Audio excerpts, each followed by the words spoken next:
ትሁት እሷ እንኳን ብዙ ጊዜ በተደጋጋሚ አይታናለች። ነገር ግን ይቺ ሴትዮ እንደዚህ ልታየን አይገባም፣ ምናልባት የሚግባቡበት የሆነ ነገር ሊኖራቸው ይችላል ስትል ትሁትም ብዙ ጊዜ ተናግራ ነበር። ነገር ግን የሚሰማት የለም። እንኳን ይቺ ማውራት የማትችለውን ይቅርና ትሁት ራሱ የፈለገችውን ነገር ብትል ማንም አይሰማትም። ካሌብ እንደሆነ እኔንና እኔን ብቻ ነው የሚሰማው። ይልቅንስ አሁን ያልኩህን ነገር በደንብ ብታስብበት ነው የሚሻለው። ቤቱን ካስፈረምኩ በኋላ ሰውየው ሲመለስ የሆነ ሰው ቀጥረን እናስገድለዋለን ስትል ካሌብ በጣም ነበረ የተናደደውና የተበሳጨው። ሰውነቱ እስከሚንዘፈዘፍና እስከሚርገፈገፍ ድረስ ነበረ። እንዴት ይህን ታደርጋለች? እንዴት ይህን ታስባለች? ብሎ የተበሳጨው ዳኒ እንዲሁም ቲና አንድና አንድ ፍላጎታቸው ገንዘብ ብቻ ይሁን እንጂ ነገር ግን የቲና ርህራሄ የሚባል ነገር ለሰዎች ጭራሽ በፍጹም እባክሽን እኛ የፈለግነው ገንዘብ እንጂ የሰው ነፍስ እንዲጠፋ አልፈልግም፣ ተይ ይህን ሀሳብሽን አቁሚ ቢላት እሷ ግን ማንንም አልሰማም በማለት ገንዘቡንም ወስጄ ሰውየውንም አጠፋዋለሁኝ እንዲሁም ደግሞ ካሌብንም አሳዝነዋለሁኝ ስትል ዳኒ ግን በጣም ነው የምታሳዝኙ። እሺ እንዴት ነው ቀይ ገንዘቡንም ወስደሽ ሰውየውን ልታጠፊው የምትፈልጊው? ገንዘቡን ከወሰድን እኛ ከሰውየው ምን አለን?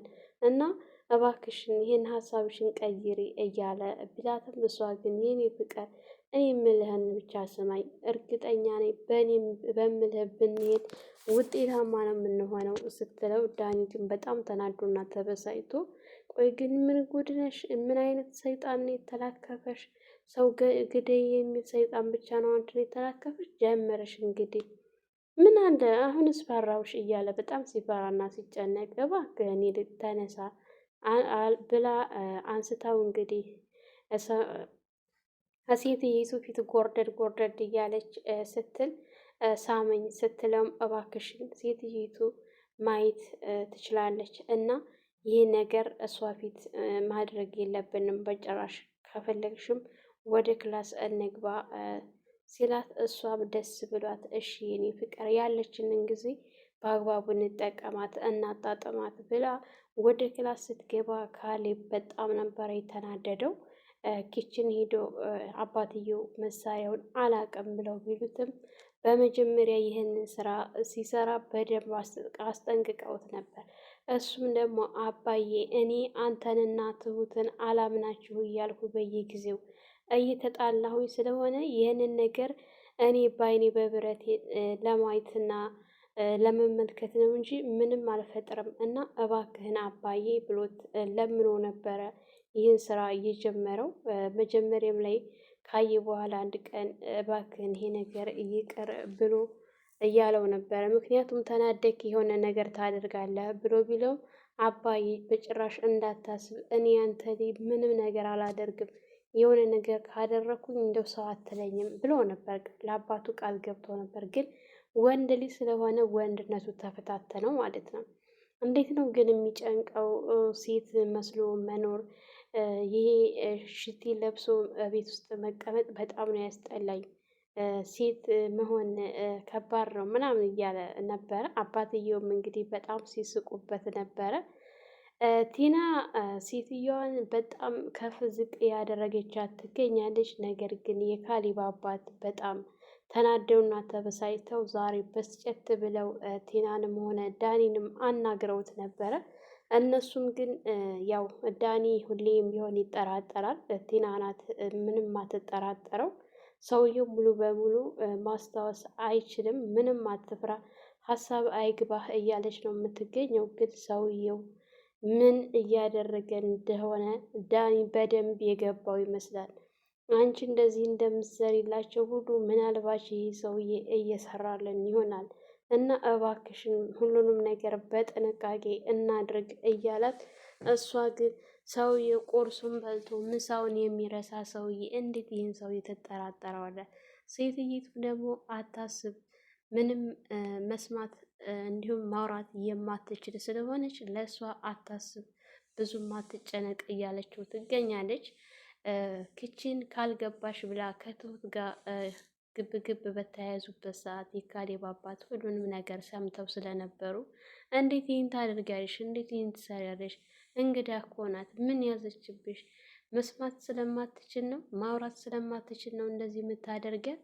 እንግዳ እኮ ክብር ነው ስትለው አባዬ አንተን እንዴት እንደተንከባከብኩ ታውቃለህ አይደለ? እህትህንም ደግሞ በደንብ ነው የምንከባከባት ስትል ነበረ።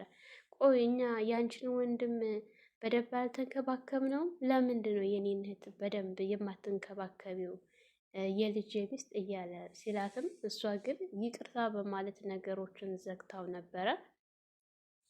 ግን አባዬ እህትና ወንድም አትመሳሰሉም ስትለው አንቺም እና ወንድምሽም እኮ እህትና ወንድም አትመሳሰሉም ብሎ ሲል ዳኒ በጣም ነበር የደነገጠው። እሷም ተደናግጣ ምን አባዬ ስትለው አይ አንቺ በጣም ትናደጃለሽ፣ እሱ ደግሞ ረጋ ያለ ልጅ ነው እና አንቺና እሱ ራሱ እህትና ወንድም አትመስሉኝም ብሎ ሲላት እንግዲህ ነገሮችን ሳቅ በማለት አሳልፈው ነበረ።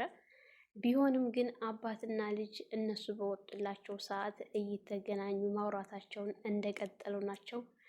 ካሌብ ግን ምንም ራሱን መቆጣጠር የሚባል ነገር አይችልም።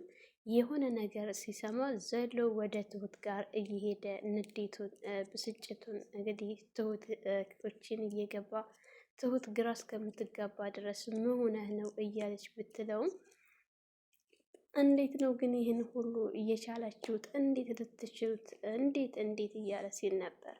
አባዬ ስንቱን ነገር አሳለፈው መሰለህ ብላ ኧረ በጣም የገረማችሁኝ ሲል እንግዲህ ትሁት ስትስቅ አንቺ ደግሞ ምን ያስቅሻል ብሎ ሲላት እኛ ያሳለፍነውን እኮ ሳየውና አሁን ያለንበትን ሳየው በጣም ገርሞኝ ነው። ምክንያቱም ገና አንተ ከታገስክና ከቻል ከዚህ የበለጠ ጉርታ ያለህ ስትለው ነበር።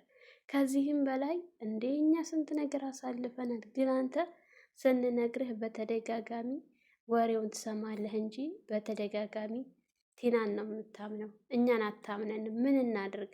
አሁንም ቢሆን ይህ ነገር ትሳሳታለህና ይቅርብህ ብትለውም እሱ ግን አይ ግድልሽም ትንሽ ማየት አለብኝ ይህንን ነገር እያለ ይገኛል።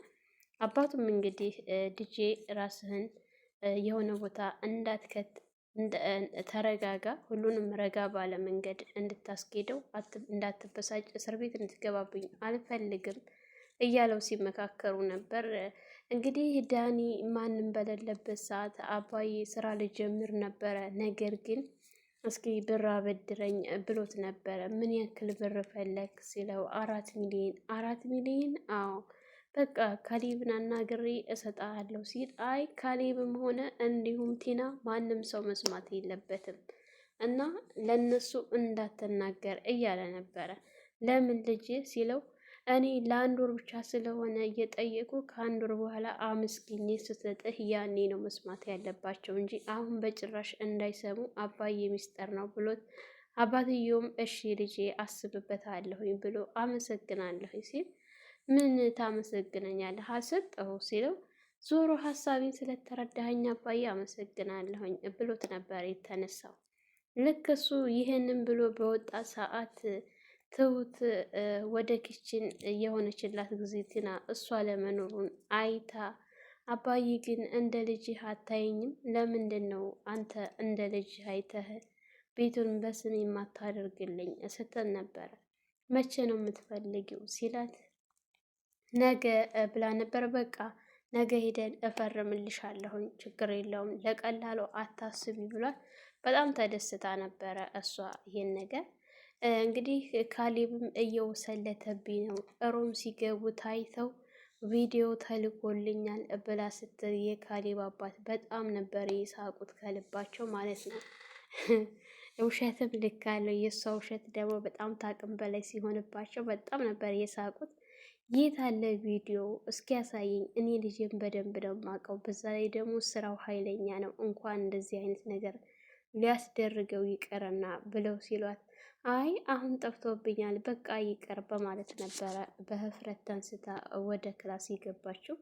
ክላስ ከገባች በኋላ ዳኒ ሲወጣ የት ነበርክ ሲለው ክላስ ነበርኩኝ፣ ይህ እንዴት በጭራሽ ባለትዳር መኝታ ቤት ትገባለህ ብለው በጣም ተቆጥተውት ነበረ። ዛሬ የካሌብ አባት ቁጣ ብሏቸው በቁጣ ነበረ ያስተናገዱት። ግን እውነት አላቸው። የሆነ ነገር ከአቅም በላይ ሲሆን ሲሞላን ሁሉ ነገር ከአቅማችን በላይ ሲሆንብን በዚህ መልኩ ነው የምናሳየው። ግን የሰው ፊት የማይገርፈውና የሰው ፊት የማይገባው ደደብ ሆኗል መቼም ዳኒ።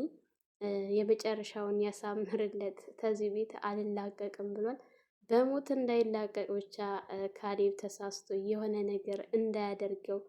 እውነት ካሌብ መኝታ ክላሳቸው ገብቶ ዳኒን ይመታዋል ወይስ አይመታውም የሚለውን እንግዲህ በቀጣይ አብረን የምናየው ይሆናል። እስካሁን አብራችሁን ለነበራችሁ ከልብ እናመሰግናለን። ላይክ፣ ሸር፣ ሰብስክራይብ እያደረጋችሁ የደውል ምልክትን እያጠቆራችሁ በያላችሁበት ፈጣሪ ይጠብቃችሁ፣ ሀገራችንን ሰላም ያድርግልን፣ ወጥቶ ከመቅረት ፈጣሪ ይጠብቀን እያልኩ በዚሁ ሰናበታችኋለሁ። መልካም ቆይታ ይሆንላችሁ።